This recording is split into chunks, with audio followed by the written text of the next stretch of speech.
అమరావతి ప్రాంత రైతులు జగన్మోహన్ రెడ్డి గారిని నిన్న కలవటం జరిగింది. రెండో విడత ల్యాండ్ పూలింగ్కి వ్యతిరేకమని, బలవంతంగా ప్రభుత్వం భూములు లాక్కునేటువంటి ప్రయత్నం చేస్తుందని చెప్పి వారు జగన్ గారికి వివరించారు అనేది ఒక సమాచారం.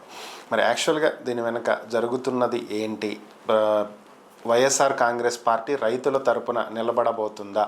జగన్మోహన్ గారు ఇచ్చినటువంటి హామీ ఏంటి? రైతులకు ఏం జరగబోతుంది? మన బహిరంగంగా జరిగిన విషయాలు ఒకటి, నేను విజయవాడలో నిన్న ఉన్నాను. వారిని బయట విజయవాడలో ఆ రైతులు కలిశారు. నేను కూడా అమరావతి రాజధాని విషయంలో చాలా డిఫరెన్స్ ఆఫ్ ఒపీనియన్ చెప్తుంటే వాళ్ళు చాలా మాట్లాడారు. లోపల కూడా మాట్లాడారు, అది వీడియోస్ ద్వారా బయటకు వచ్చారు. ఒక ముక్కలో చెప్పాలంటే అమరావతి రైతులకు జగన్ గారి పట్ల విశ్వాసం ప్రారంభమైంది అయితే వచ్చేసిందని నేను చెప్పట్లేదు. చంద్రబాబు నాయుడు గారి పట్ల అవిశ్వాసం కూడా ప్రారంభమైంది. రెండు ప్రారంభమైంది. కూటమి ప్రభుత్వం చంద్రబాబు గారి నాయకత్వంలో పనిచేసిన కూటమి ప్రభుత్వం అమరావతి రాజధాని రైతుల విషయంలో అవిశ్వాసం ప్రారంభమైంది. జగన్మోహన్ రెడ్డి గారి విషయంలో విశ్వాసం ప్రారంభమైంది. అంటే ఇది చాలా పెద్ద మాట. చిన్న మాటగా ఉండొచ్చు కానీ పెద్ద విషయం. ఎందుకని? జగన్మోహన్ రెడ్డి గారిని అమరావతి వ్యతిరేకి అని మొదట విజయవంతంగా వేసినారు. గత 5 ఏళ్ళ పరిణామాలు కావచ్చు, ఏ కారణం అయితే వేశారు. చంద్రబాబు నాయుడు గారు మాత్రమే అమరావతికి రక్షకుడు అనే ముద్రగా వేసినారు. రెండు ఉన్నాయి. కూటమి ప్రభుత్వం అధికారానికి వచ్చిన వెంటనే ఇంకా చంద్రబాబు గారి ఇమేజ్ పెరగాలి. ఎందుకంటే వారు కోరుకున్న ముఖ్యమంత్రి. అందుకు రివర్స్లో ఈయన వస్తేనే అమరావతి వస్తుందన్న ఆ ప్రాంత రైతులు ఆయన పట్ల అవిశ్వాసం ప్రారంభమయ్యేటి, అమరావతికి వ్యతిరేకమైన ముద్రేసినటువంటి జగన్మోహన్ రెడ్డి గారి పట్ల విశ్వాసం ఎందుకు వస్తాం? ఇది చాలా కీలకమైన అంశం. ఎందుకు వస్తూ ఉంది? ఇది స్వయంకృత అపరాధం, అన్ప్లాన్డ్ వ్యవహారం. లేదా కూటమి ప్రభుత్వం అధికారంలోకి వచ్చిన తర్వాత నిజానికి జగన్మోహన్ రెడ్డి గారు 2-3 ఏళ్ల పాటు మాట్లాడలేని పరిస్థితి ఉండాలి. ఎందుకంటే 5 ఏళ్ళ జరిగిన పరిణామాలు. అందుకు భిన్నంగా 20 నెలలకే వాళ్ళు వచ్చి ఆయన కలిసి మీ సాయం కావాలి సార్ అని అడిగే పరిస్థితి వచ్చినారు. ఎందుకు వచ్చింది? కూటమి ప్రభుత్వం అధికారంలోకి వచ్చిన వెంటనే అన్నీ సాఫీగా జరిగిపోతాయని అమరావతి రైతులు ఆశించారు. అందుకు భిన్నంగా ఇంకొక 50,000 ఎకరాలు తీసుకుంటామని చెప్పారు. దాంతో మొత్తం రైతులు గందరగోళ పడిపోయినారు. కారణం ఏంటంటే ఇప్పటికీ 33,000 ఎకరాలు రైతులు ఇచ్చారు. దానికి 1,09,000 ఫ్లాట్లు రిటర్న్ ఫ్లాట్స్ ఇవ్వాలి. నారాయణ గారు ఏమో 93% ఇచ్చేస్తాను ఫ్లాట్లు ఇచ్చేసినాం అని చెప్పాడు.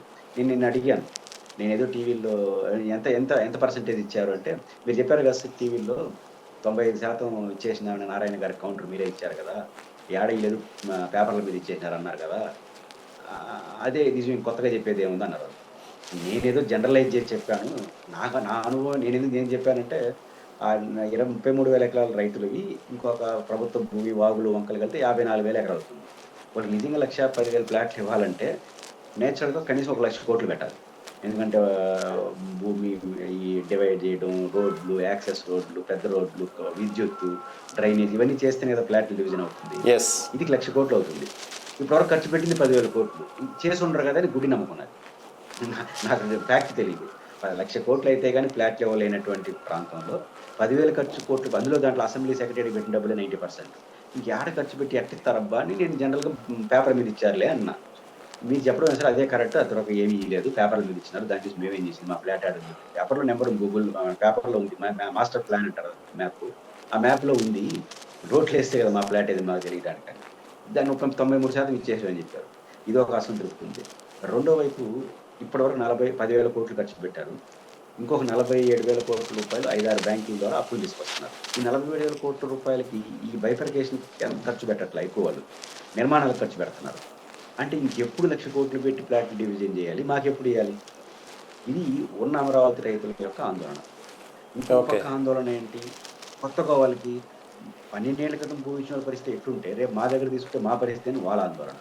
దీంతో ప్రభుత్వం పట్ల ఒక అవిశ్వాసం ప్రారంభమైంది. ఇది చెప్పింది ఏంది, చేస్తూ ఉండేది.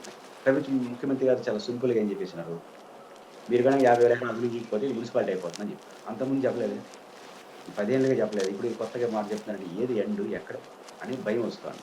దానితో జగన్మోహన్ రెడ్డి గారు మావిగన్ ముందు తీసుకొచ్చారు. మావిగన్ తీసుకురావడం వల్ల అమరావతి రైతులు ఆలోచన ప్రారంభమైంది. ప్రభుత్వంలో ఆలోచన ప్రారంభమైతే బాగుండేది, రైతుల్లో ప్రారంభమైంది.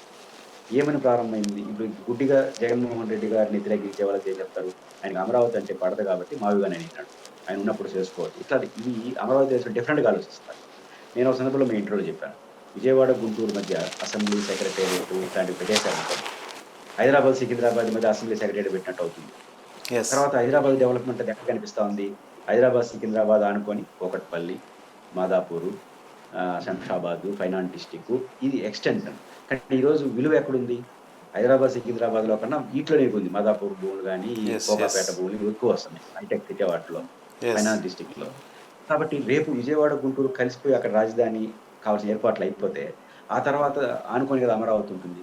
కాబట్టి అలాంటి సౌకర్యాలు మాకొస్తాయేమో, అలాంటి గ్లామర్ మాకొస్తుందేమో అని ఇప్పుడు ఆలోచిస్తున్నారు భూములు ఇచ్చిన రైతులు. కాబట్టి జగన్ గారు వస్తే ఇది చేస్తాడు. పైగా జగన్ గారు వస్తే చేయగలడు. ఎందుకు చేయగలడు? కొత్తగా ఏం చేయాలంటే రైల్వే స్టేషన్ కొత్తగా జగన్ గారి మాటలో చెప్పాలంటే రైల్వే స్టేషన్ కొత్తగా అవసరం లేదు. విజయవాడ, మచిలీపట్నం, గుంటూరులో ఉన్నాయి మంచి రైల్వే స్టేషన్స్. ఎయిర్‌పోర్ట్ గన్నవరంలో ఉంది. అంటే మావిగన్ ప్రాంతంలో. 2 పోర్ట్ ఉంది. హైవేస్ ఉన్నాయి. మనం చేయాల్సిందల్లా జస్ట్ లైక్ ఆఫీసులు పెట్టేస్తే అయిపోతుంది. 10,000 కోట్లతో అయిపోతుంది. ఇది ఈజీ కదా! ఇది కళ. కానీ చాలా కనపడతా ఉంది కళ్ళకి. సింపుల్‌గా ఆడ కార్యాలయాలు పెట్టేయొచ్చు. కానీ చంద్రబాబు నాయుడు గారి కళ చాలా పెద్దగా కనిపిస్తోంది కానీ ఆచరణలో కనపడట్లేదు. 1,00,000 కోట్లు పెడితే గాని ఫ్లాట్లు ఇవ్వలేము. మరో 1,00,000 కోట్లు పెడితే గాని అన్ని ఏర్పాట్లు 2,00,000 కోట్లు యాడి నుంచి వస్తాయి? 47,000 కోట్లు అప్పు చేయడానికి తల ప్రాణం తోక్కొచ్చా. కానీ జగన్మోహన్ రెడ్డి గారు మావిగాని కళ్ళకి కనపడతా ఉంది. 10,000 కోట్లతో వితిన్ 2, 3 ఇయర్స్‌లో అయిపోతుంది. అది జరిగితే మా భూములన్నీ రేట్లు పెరుగుతాయి. కాబట్టి అమరావతి ఏదైతే రాజధాని మీరు అనుకుంటున్నారో అది సాధ్యాసాధ్యాలపైన అనుమానాలున్నాయి. కానీ జగన్ గారు మావిగాని కనిపిస్తా ఉంది. పైనుంచి మాకు కూడా పెద్ద నష్టం ఉండదు అనే రియలైజేషన్ స్టార్ట్ అయింది ఒక రైతులకి. ఇంకోవి ప్రభుత్వం చేస్తున్న దానికి చెప్తున్న దానికి మధ్య వ్యత్యాసం చాలా దూరంగా ఉంది. దాంతో ఏమవుతామని భయపడుతున్నారు. ఈ 2 కారణాల రీత్యా జగన్మోహన్ రెడ్డి గారి పట్ల విశ్వాసం ప్రారంభమైంది. చంద్రబాబు గారి పట్ల అవిశ్వాసం ప్రారంభమైంది.